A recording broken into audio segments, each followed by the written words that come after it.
안녕하세요. 오늘은 12차를 시작해 보도록 하겠습니다. 그래서 오늘 제목은 좀 어려운데요. 비판 철학과 절대 정신, 칸트와 헤겔 이렇게 됩니다. 어떻게 보면 이걸 독일 관념 철학이라고 얘기하는데요. 어,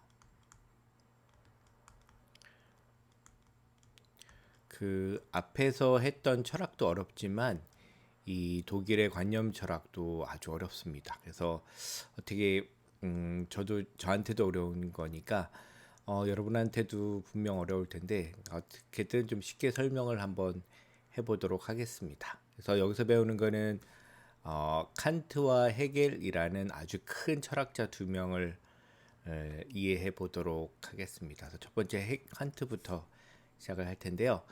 제목이 뭐냐면 이성을 재판에 해부하다 이렇게 되어 있는데 요 제목은 그 칸트 철학자 어, 독일의 어떻게 보면 최고의 철학자죠.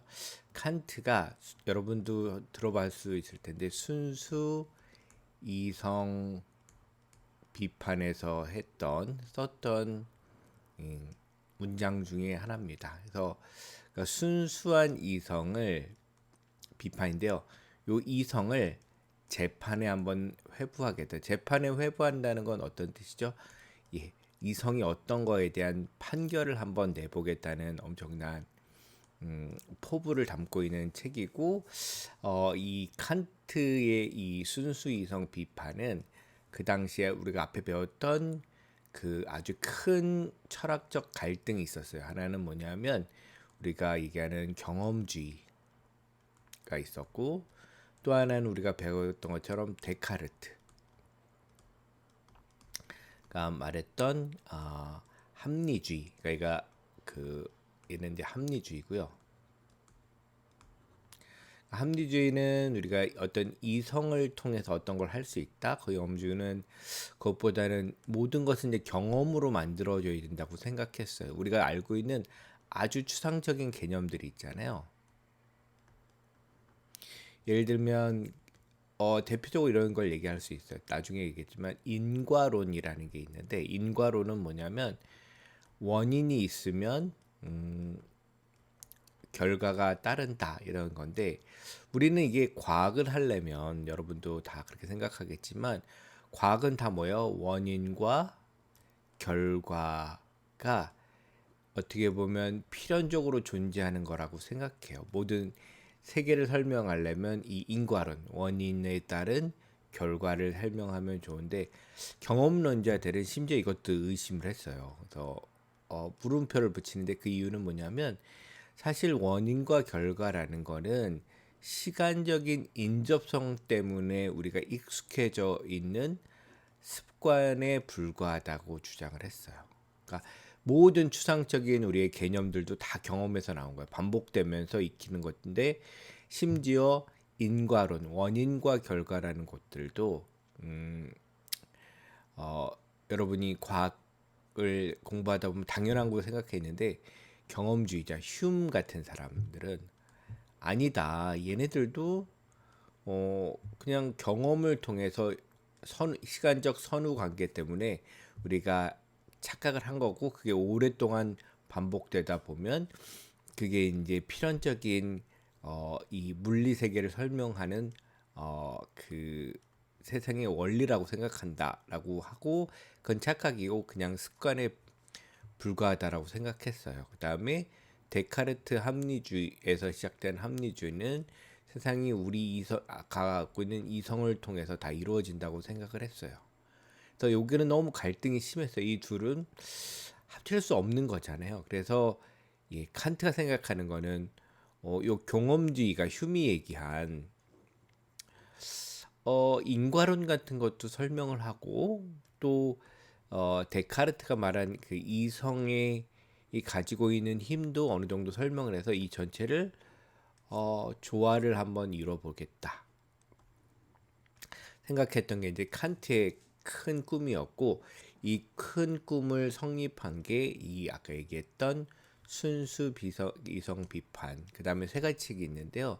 그다음에 실천 이성 비판, 그다음에 판단력 비판. 이거는 이제 미학적인 거고, 이거는 윤리, 도덕과 관련된 건데, 이 세 개를 통해서 어떻게 보면 독일 철학의 가장 높은 수준에 이르렀던 게 칸트라고 생각이 됩니다. 그래서 여기 설명이 있는데, 서양 근대 철학에서 가장 큰 개념이자 인간 존중을 위한 근거는 바로 이성이라고 할 수 있는데, 칸트는 이 이성의 정치를 밝히려고 했습니다. 그래서 칸트는 이 이성을 낱낱이 해부한 첫 번째 철학자입니다. 여기 제목처럼 재판정에 세운 거예요. 그리고 이걸 설명해 보자. 이런 이유로 서양 철학은 칸트 이전과 칸트 이후로 나눌 수가 있습니다. 그 정도로 칸트는 중요한 역할을 하고 있습니다. 그래서 하나씩 볼게요.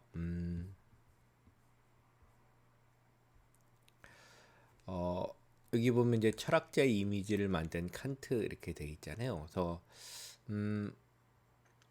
근대 철학에는 합리론과 경험론이라는 큰 흐름이 있습니다. 제가 앞에 설명했죠. 합리론, 데카르트, 휴움, 경험론 이렇게 되는데, 합리론은 우연을 배척하고 이성과 논리를 중시하는 입장입니다. 합리론은 세상에는 우연적인 건 없고요. 세상이 우리가 갖고 있는 이성적인 논리가 세상에 다 드러나 있다고 보는 겁니다. 인간 내면에는 선천적으로 이성이 존재하며, 여러분 태어나자마자 뭐가 있어요? 여러분 안에는 이성이 탑재돼서 태어나고 있습니다. 그러니까 여러분이 컴퓨터라고 치면 여러분의 이제 OS라는 게 있죠. OS는 뭐냐면 운영체계인데, 이게 여러분이 그 PC를 쓰면 윈도우라는 운영체제가 있고, 여러분이 애플의 맥을 쓰게 되면 맥OS라는 운영체제가 있습니다. 그래서 합리적인 생각을 하고 추론을 하는 기계들이 오퍼레이팅 시스템이죠. 운영체계가 있다고 생각하는 것처럼, 여러분이 태어나자마자 이성이 머리에 탑재되어 있고, 그다음에 이 이성을 통해서 여러분은 세상을 보는 인식이 이루어진다고 생각을 하는 게 이제 합리론이 되는 거죠. 이게 이제 1번, 이게 합리론이라면, 경험론 2번은, 경험론은 인식과 지식의 근원을 오직 경험에서 찾는 철학적 입장이다. 아까 얘기했던 것처럼 이 앞에는 데카르트가 대표적이고요. 이번에는 이제 휴움이라는 영국의 철학자. 그래서 여기서 이렇게 불러요. 대륙의 합리론, 얘는 영국의 경험론, 이렇게 부릅니다. 그래서 대륙의 합리론 하면 앞에 했던 것처럼 데카르트, 그 다음에 뭐죠? 스피노자, 그 다음에 라이프니츠, 이런 사람들 얘기하고요. 여기는 존 로크나 또 누구 있었죠? 휴움 같은 사람이 어느 사람이냐면 다 영국 사람입니다. 휴움은 또 스코틀랜드 사람인데, 그래서 대륙의 합리론, 영국의 경험론 이렇게 하고요. 요 전통은 지금도 이루어져서 대륙 철학하고 영국 철학. 지금 이제 영국 철학은 이제 분석 철학이라고 많이 불러요. 나중에 할 기회가 있다면 분석 철학하는 거. 이거는 이제 언어를 중심으로 하는 거고요. 대륙 철학은 종류가 되게 많긴 합니다. 그래서 하나로 딱 꼭 집어서 얘기할 수 있지만, 분명히 얘기할 수 있는 거는 얘기했던 영국의 분석 철학하고는 상당히 다르고, 지금도 우리의 철학이 더 옳다라고 하는 싸움은 지금도 계속 됩니다. 지금 뭐 누가 이겼다 이런 얘기는 아니고요. 그만큼 다양하고, 과거처럼 칸트처럼 모든 철학을 한꺼번에 통합해서 새롭게 이해하거나 이전의 지식들을 뒤바뀌어서 새로운 얘기를 하는 철학자들은 사실은 찾기가 좀 힘들어요. 그래서 여러 가지 차이가 있습니다. 그 경험론 모든 인식이 아까 얘기했죠. 후천적인 경험. 여기 뭐죠? 요거는 이제 선험적인 거죠. 선험. 선험적이라는 건 뭐냐면 어, 험자잖아요. 경험에 선행한다. 그래서 인식 후천적 후험이라고 해요. 후험은 경험에 뒤따른다. 그러니까 이거는 뭐 붙어 있는 거요? 경험 붙어 있는 거고 얘는 선험은 경험 전에 있다라는 뜻입니다. 그래서 경험론은 뭐요?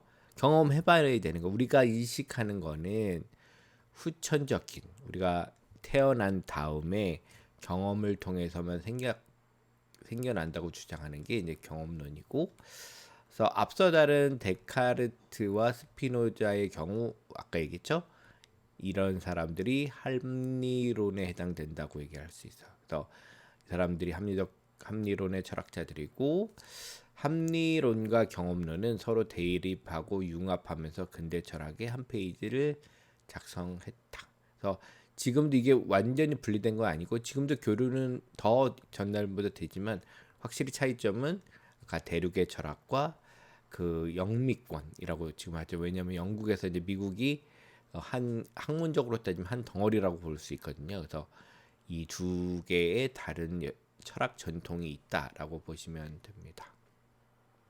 그래서 칸트에 대한 얘기를 해보면 칸트는 1724년 태어나서 1804년에 죽었는데 합리론과 경험론의 대립 구도에서 아까 얘기했던 양자를 융합하려고 노력을 했어요. 그래서 아까 얘기했지만 뭐였죠? 대륙 합리론, 영국 경험론을 어떻게 조화를 할까?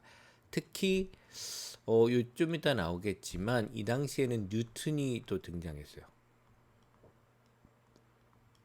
뉴턴은 뭐죠? 여러분들 만우의 인력이라고 모든 세상의 물리적인 법칙을 통해서 법칙은 뭐죠? 수학을 통해서 설명할 수 있다 이렇게 주장을 했기 때문에 이 과학적 근거도 마련해 주기 왔어요. 그래서 칸트는 그 당시에 뉴턴 역학 물리학의 영향을 엄청 받았다고 해서 그래서 휴움처럼 얘기하면 아까 뭐였죠? 뭐가 안 되는 거야? 이걸 설명할 수 있는 인과론, 원인과 결과에 대한 법칙도 이게 습관이라고 얘기하면 안 되죠.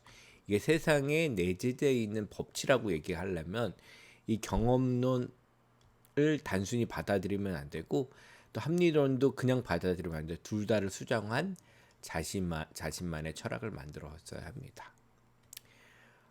칸트에 대한 얘기를 좀 하면 칸트는 동프로이센 항구 도시인 퀘니히스베르크 현재는 러시아 카닌그라드에서 탄생했습니다. 재미난 거는 그 독일 대표적인 독일 철학자지만 이 당시에는 프러시아 제국인데 지금처럼 국경이라는 게 딱 확정이 되지 않고 끊임없이 조그만 왕국들이 서로 합쳐지면서 크게 변화했거든요. 그러니까 여러분이 잘 아는 세계 1차 대전 이전에는 사실은 독일이라는 개념이 크게 없었어요. 그래서 이 당시에는 독일이었지만 지금 여러분이 칸트 생가를 보시려고 한다면 독일로 가는 게 아니라 그 러시아로 가야 돼요. 카닌그라드로 가야 됩니다. 또 그런 얘기도 있더라고요. 저번에 했던 그 러시아 월드컵 때 일부러 카닌그라드에서 열었다. 그래서 서방에게 그러니까 칸트가 우리의 철학자이다라는 선언 같은 것도 된다고 볼 수도 있죠. 그래서 재미난 거는 칸트는 죽을 때까지 이 도시로부터 160km보다 더 멀리 떨어진 곳으로 여행한 적이 없다고 해요. 그래서 160km 정도면 서울에서 괴산 정도예요. 그러니까 요걸 넘어가지 않은 거죠. 칸트는 46세가 되어서야 철학 교수가 되었습니다. 그 아주 늦었다고 할 수도 없고 그다음에 이건 뭐 예를 들면 니체는 20대 중반 26세 교수가 됐거든요. 예. 그런 거에 비하면 엄청 느린 거고 요즘에는 인문이면 46세는 그렇게 나이가 많은 건 아닌데 그 당시에는 좀 늦었다고 합니다.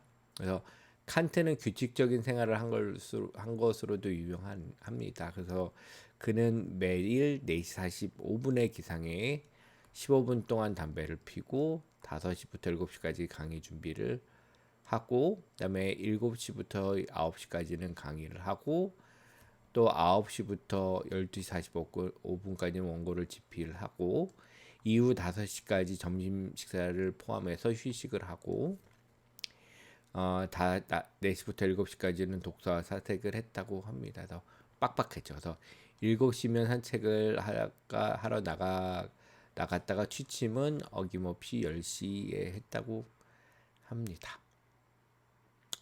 그러니까 엄청난 이제 정확한 사람이었고, 그 다음에 결혼도 하지 않았습니다. 그래서 결혼도 하지 않고 혼자 생활을 했기 때문에 온전히 자기 이런 삶을 살 수 있었겠죠. 그다음에 사람들이 유명한 얘기죠. 사람들이 칸트가 움직이는 걸 보고 시계를 맞출 정도로 그의 생활 패턴은 한 채 오차도 없었다고 하고, 뭐 여기엔 없지만 그 찻집에 가서 사람들과 수다 떠는 걸 되게 좋아했대요. 그러니까 거기 가서 자기 아는 얘기들을 해주고 세상 돌아가는 얘기들 하는 걸 되게 좋아했다고 합니다. 그래서 수다 떨고 뭐 이런 건 그러니까 우리나라 지금 말로 하면 그냥 커피숍 가서 수다 떠는 것도 좋아했다, 그런 얘기도 있더라고요. 그래서 하루는 한 귀족이 시골길을 가로질른 마차 선택에 칸트를 초대했습니다. 그래서 같이 이제 마차를 타고 가서 이제 얘기를 하는 거죠, 마차 안에서. 그런데 마차 산책이 길어지자 칸트는 안절부절 못했다고 합니다. 그는 이제 불만에 가득 차서 집에 돌아온 후 규칙을 하나 더 만드는데, 바로 누구의 마차 선택도 절대 따라가지 말 것, 이런 거죠. 그러니까 자기의 삶의 핵심인 이런 사색, 공부 이런 거 외에는 다른 걸 안 하려고 한 거죠. 또 한 채는 그 프랑스의 계몽주의 사상가 장자크 루소의 에밀을 읽다가 발생했는데, 독서에 너무 심취해 나머지 산책을 나가는 시간을 까먹은 거여서 칸트는 에밀을 읽고 이런 말을 했다고요. 나는 무식한 천민을 경멸했다. 루소가 이런 나를 바라잡아 주었다. 그는 나에게 인간을 존경하는 법을 배웠다. 또 프랑스 혁명이 일어났을 때도 큰 충격을 받고 산책을 하지 못했다고 합니다. 그래서 칸트가 살았던 프로이센은 왕관 절대주의 국가였고, 칸트는 프랑스 혁명을 보면서 크게 고무됩니다. 그래서 칸트는 평생 독신으로 살다가 80세의 세상을 떠나게 됩니다. 그 프랑스 혁명은 그 당시에 모든 유럽 사람에게 엄청난 충격을 줬어요. 그러니까 왕정이라는 거잖아요. 그러니까 그 공화정으로 바뀌는 중요한 거죠. 그래서 왕정은 왕이다 했으니까 공화정은 뭐냐면요, 이게 원래 그 라틴어 레스 푸블리카, 그러니까 이거는 레스는 띵이라는 뭐뭐 것, 이거는 공공의 이런 뜻이어서, 공화정은 이제 공공이 다스리는 것, 공유하는 거예요. 모든 것들을 공공이 함께 참여해서 다스리는 걸 공화정이라고, 왕정인데 왕정이 깨지고 왕을 없애고 공화정, 모든 사람이 똑같은 권리와 의무를 갖고 있는 하나의 개체로 생각하는 게 우리는 너무 당연한 거지만, 그때는 이 프랑스 혁명이 준 변화는 엄청나게 충격적인 것이었습니다. 그 다음에 아까 얘기했던 앞에서 루소의 에밀 같은 경우도, 루소는 사실은 문명보다 인간이 원래 야만일 때 더 순수한 하나의 인간이었고, 문명이 오히려 인간이 갖고 있는 고유한 성격을 훼손시킨다고 봤습니다. 그래서 원래 야만의 순수성으로 돌아가야 된다, 이런 것들을 쓰기도 했죠. 그래서 루소의 아까도 얘기한 것처럼 에밀을 보고 일단은 이 지식인들은 이런 평범한 사람을 경멸하는 경우도 있을 수 있는데, 그래서 루소의 에밀을 읽고 자신의 생각을 반성했다고 합니다. 그래서 가장 이 에피소드에서 중요한 말은 그럴 것 같아요. 뭐냐면 공부하는 게 뭐냐 하면 왜 공부하냐? 특히 철학은 사실은 제가 생각할 때 열려 있는 거예요. 뭐냐면 우리가 조금 알게 되면 나의 지식의 큰 경계를 닫아요. 그리고 또 이 안에 이제 아주 딱딱한 껍질을 둘러싸요. 그래서 이제부터 나한테 열려져 있는 들어와 있는 지식을 꽁꽁 싸매고 지키려고 하고 새로운 것들이 나와도 그냥 다 반사하고 나한테 받아들이지 않습니다. 이게 닫혀 있는 거라면 근데 여러분 지식이나 세계는 아주 복잡해서 우리가 알 수 있는 거는 아주 작아요. 그래서 이 니체 칸트가 한 건 뭐냐면 자기가 생각하는 엄청나게 큰 철학에도 불구하고 여전히 자기 생각이 열려 있게끔 하는 거예요. 예를 들면 프랑스 혁명이나 루소의 에밀 같은 책들은 끊임없이 칸트를 열고 세상에 맞춰서 변화할 수 있게 하는 거라고 보시면 됩니다. 여러분들 이제 철학을 배웠을 때 가장 중요한 게 뭐냐면 계속 열려 있는 거예요. 계속 열려 있고 하는 거. 근데 고대 철학자들이 특히 아리스토텔레스 같은 사람은 철학에서 가장 중요한 게 wonder였어요. 어떤 경이로움을 계속